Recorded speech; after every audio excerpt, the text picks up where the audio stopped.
trained and Gatsby, and how long have you been off now? It's been about a year, and I still don't have. I mean, this was this film took really everything out of me. But you're good at relaxing and doing. Oh, I'm great. Yeah. Well, if you're just doing nothing and around, you can come here every day if just you like. Hang out? Yeah, you can come by. I just put a chair back there. Hang out by the plants up there. Yeah. And just sort of stare at you. Right, I'll just put a chair right there, and you just sit there. In a really creepy way. Yeah. Just like I'll just be sitting up there. Nothing's creepy about you looking at me. That's fine. So let's talk about you. We were just talking during the break. You had an amazing fundraiser, and you sold art for your environmental foundation. What is the name of it? It's called LDF, and we kind of focus on protecting, endangered species and their ecosystems. So, coral reef systems, jungles that are home to sort of top predators, sharks, tigers, things like that. I love that. Yeah. I love that you're doing that, and you're protecting sharks.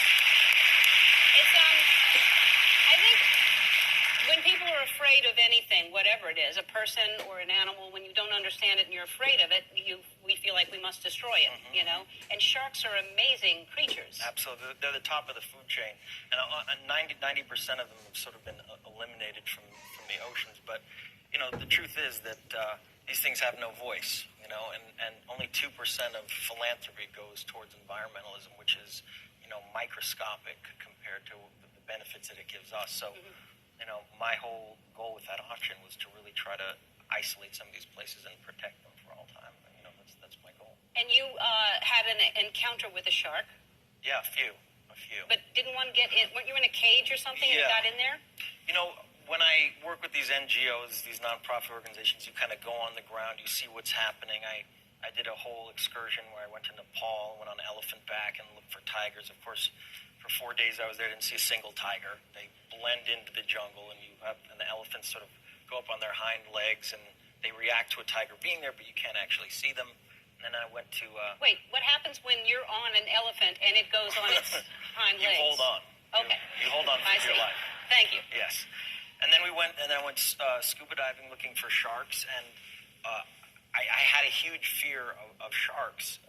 And when I did Blood Diamond in 2006, I actually got stuck in a cage with a great white, which was awesome. How big was the great white? It was a gigantic great white. And what do you mean it was in? It was in the cage. Yeah. How did you survive that? I don't know. Then you're making it up. No, I'm not. I'm not. They actually said in 30 years this has never happened, but the tuna kind of got stuck on the top of the cage, and the great white leapt out and tried to bite it, and it went into the cage with me, and half of its body was in and out, and I flattened down at the bottom. And it was this far away, and it chomped a few times, but I survived it, and the work that they're doing is great. They're protecting sharks as well, so I don't want to... You don't need to go do that anymore? I don't want to do that anymore, but... I don't want to discount their work because they're doing great stuff, but it was absolutely terrifying.